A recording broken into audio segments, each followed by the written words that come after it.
Bora lá, galera, a gente vai continuar aqui o bloquinho anterior, tá? Então, nós começamos no bloco anterior a estrutura do texto dissertativo, não foi isso? Nós vimos 10 tipos de problemática e nós trabalhamos com foco na problemática naquela primeira parte. Ok, agora nós vamos ver como é que essa problemática aparece na prova, como é que ela se ilustra, para vocês identificarem qual é o tema e qual é o problema que vocês vão desenvolver no texto de vocês, tá? Então, olhem só. Primeiro, lá na prova vai aparecer um texto motivador, um textinho. Depois do textinho vai aparecer os comandos da proposta, que a gente chama comandos, né? Que é o que é que a gente deve fazer, o que é que a banca pede para o candidato fazer. E embaixo aparece o tema. Essa é a forma mais comum de aparecer lá.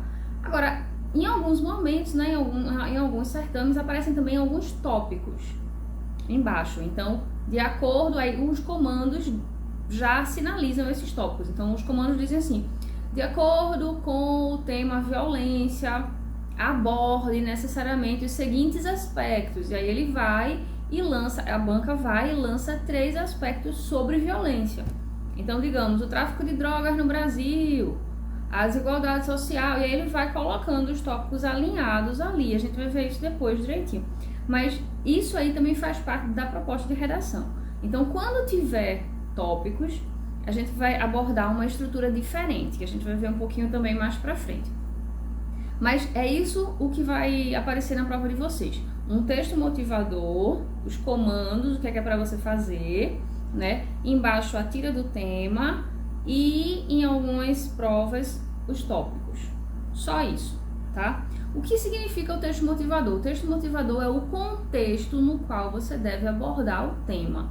Então, é numa conjunção entre tema e texto motivador que você vai encontrar a problemática.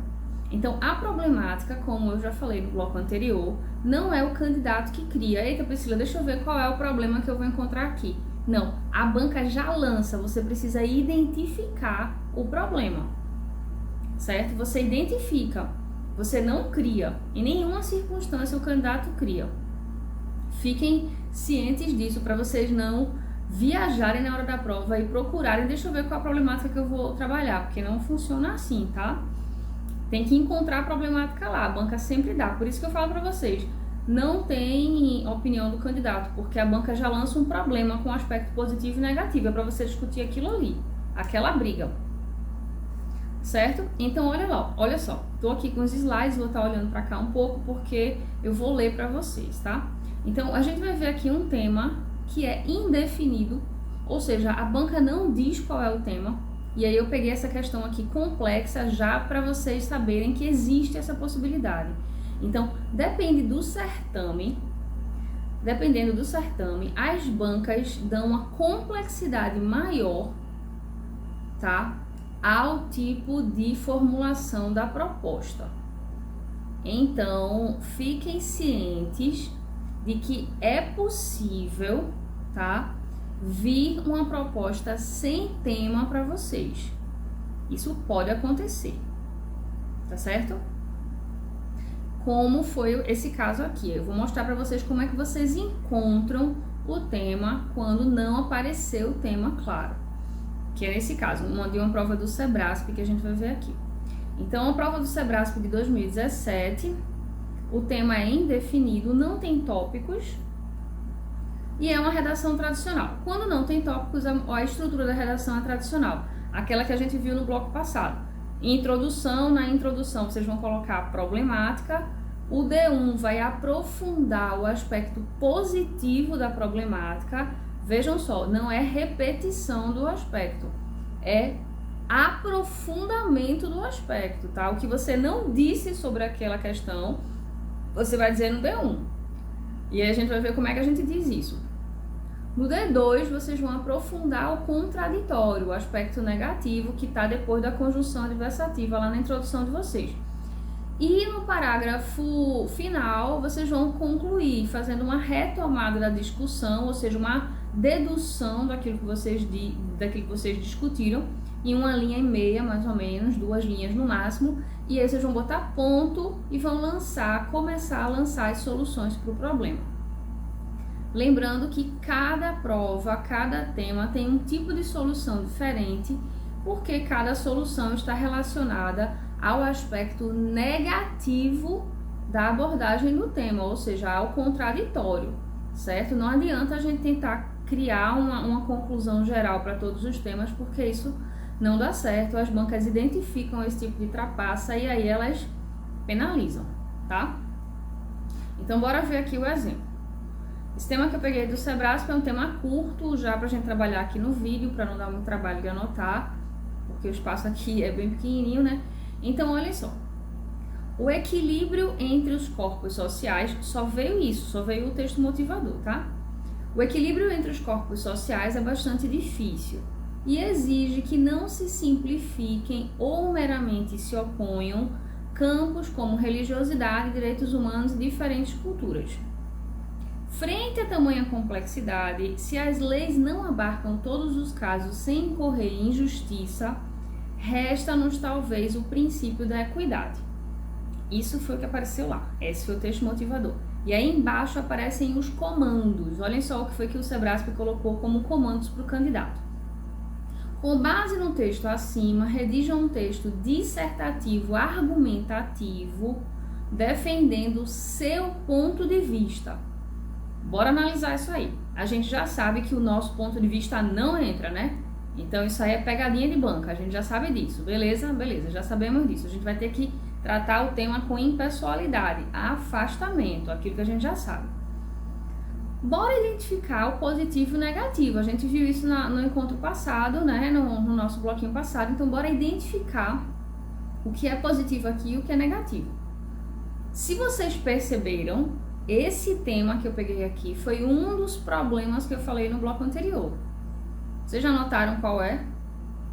Porque é o seguinte, os temas, galera, são geralmente esses 10 que a gente falou no bloco anterior. Agora a banca formula de modo diferente. Então você precisa fazer o quê? Reconhecer o tema. Reconheça. Perceba que tema é aquele ali, certo?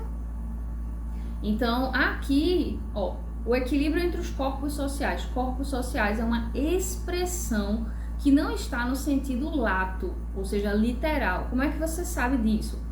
Você sabe disso porque corpos sociais. Existem corpos sociais de todo mundo? Não, né? Então, corpo é individual, não existe corpos sociais. Então, quando se usa a expressão corpos sociais, o intuito é de se referir a quê? A sociedade civil.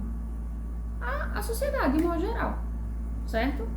Então, o equilíbrio entre os corpos sociais, ou seja, o equilíbrio dentro da sociedade civil é bastante difícil. Isso é o que? Negativo. Equilíbrio é positivo entre a sociedade civil, é bastante difícil é negativo, né? E exige que não se simplifiquem ou meramente se oponham campos como religiosidade, direitos humanos e diferentes culturas. Ó, religiosidade, direitos humanos e diferentes culturas. Vocês já sabem que esse tema é qual? Diferenças, que a gente viu lá, no outro bloco, né? Diferenças é um tema que cai direto. Por que ele cai direto? Porque tem muito a ver com a conjuntura da sociedade capitalista, na qual o Brasil está inserido, tá? Então, se vocês quiserem aprofundar isso aqui, entender melhor, assistam às aulinhas do YouTube de conteúdo, tópicos de conteúdo, que eu explico essa questão bem direitinho, tá? Então aqui, frente a tamanha complexidade, se as leis não abarcam todos os casos sem incorrer em injustiça, ó, as leis são positivas, né? Que haja lei é positivo, mas injustiça é negativo. Então a questão da injustiça é negativa. Resta-nos talvez o princípio da equidade. O princípio da equidade é positivo. Então vocês estão percebendo que a problemática está aí, tem um jogo de positivo e negativo, certo? A gente só precisa sublinhar as palavras-chave, e isso aqui é a palavra-chave. O que é uma palavra-chave?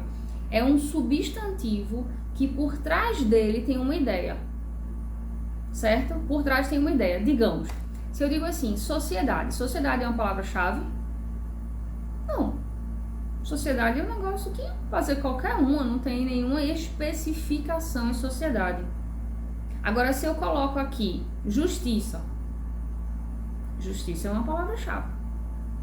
Por quê? Porque justiça é uma palavra que está ligada a uma ideia. uma ideia que está articulada no parágrafo. Perceberam aí?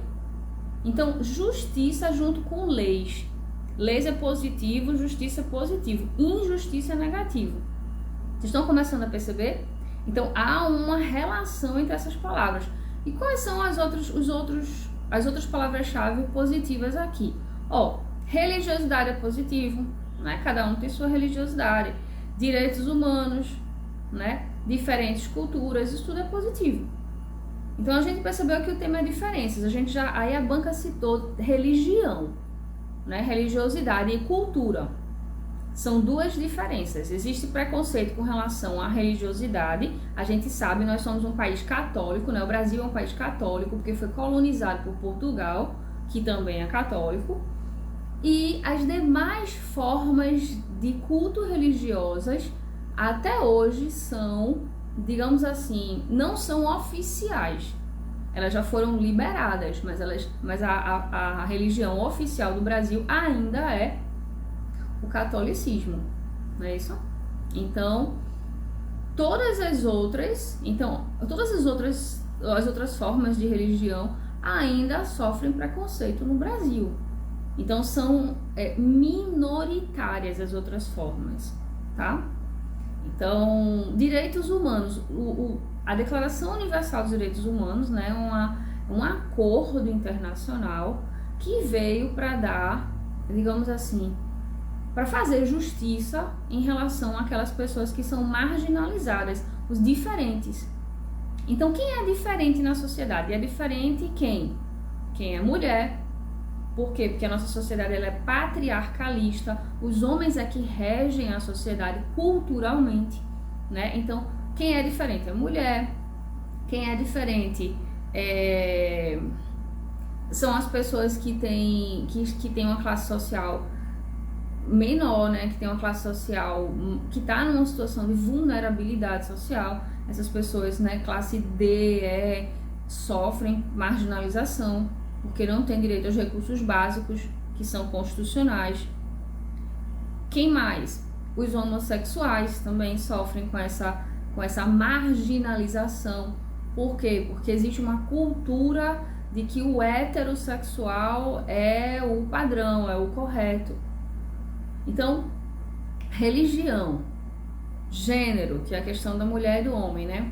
A sexualidade, né? Que é a questão da orientação sexual, também sofre preconceito e existe a marginalização nesse campo. As minorias étnicas. Então, a gente sabe que o pessoal que veio, né, da África para cá como escravo, os descendentes dos africanos sofrem preconceito no Brasil de quem é descendente dos europeus, que são os colonizadores. Então, todas essas pessoas são marginalizadas. Mulher, homossexual, descendente, afrodescendentes, quem tem religião que não é oficial, que é católica. Então, o preconceito está permeando todas essas relações. E aqui ele está dizendo o quê? Que as leis não abarcam o senso de justiça, né? As leis não abarcam todos os casos sem incorrer em injustiça. Então as leis são injustas. Por que as leis são injustas? Porque quem cria as leis as pessoas que criam as leis são as mesmas que aparelham o Estado. E essas pessoas que aparelham o Estado são pessoas de poder econômico maior, né? E essas pessoas são, como é que eu posso dizer assim, são divididas, né, digamos assim, não só no Brasil, mas nos outros países aí do mundo, são divididas entre duas categorias. A categoria dos industriais, que veio lá com a Revolução Burguesa, né, o pessoal que subiu com o capitalismo ascendente, e tem a turma dos ruralistas, que é o pessoal que são os proprietários de terra. Então, o Estado ele é aparelhado por essas duas classes de pessoas.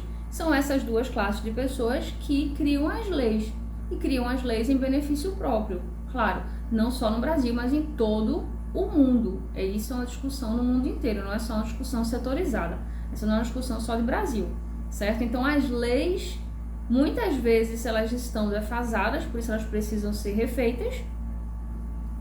E outras vezes, as leis existem, mas elas não são respeitadas. Então, os dois aspectos aí recaem na questão da injustiça. Vamos lá, então. A gente aqui encontra o problema. Então, a gente vai colocar a questão das diferenças como aspecto positivo, legal. Então, o Brasil, ele é um país que valoriza as diferenças, vamos botar essa questão aí. A gente é conhecido como um país multicultural, né, e que de valorização das diferenças. E, por outro lado, vamos falar da defasagem das leis, como aspecto negativo. Então, vocês viram que o problema já foi colocado pela banca, a gente teve que fazer o quê? Sublinhar as palavras-chave e identificar. Identificado o problema, a gente vai para a introdução. Mas como é que a gente posiciona o positivo e o negativo e a conjunção adversativa para criar a introdução? Vou ler aqui para vocês. Ó, o Brasil é um país conhecido, começa com artigo e substantivo. Começa direto com o regente, galera. Não comecem com nada, com advérbio, com aposto. Não comecem com nada que não seja o artigo e o substantivo. Porque se vocês começarem na ordem direta, as chances de erro são muito menores. Certo? Vocês vão dominar o referente, ou seja, o substantivo sobre o qual vocês vão falar, tá? Então, o Brasil é um país conhecido por valorizar a sua diversidade e incentivar o convívio harmônico entre diferentes culturas. Então, aí a gente colocou o aspecto positivo, ponto. Aí coloca a conjunção adversativa. Todavia, e aí a gente vai para o negativo agora. Alguns setores conservadores da sociedade, cujas ideias remontam à época da colonização, atuam ainda como entrave para que as leis do país garantam os mesmos direitos a todos. Então aí a gente tem um problema posto. Aspecto positivo, conjunção adversativa, aspecto negativo. Problematizamos o tema, encontramos o tema e problematizamos.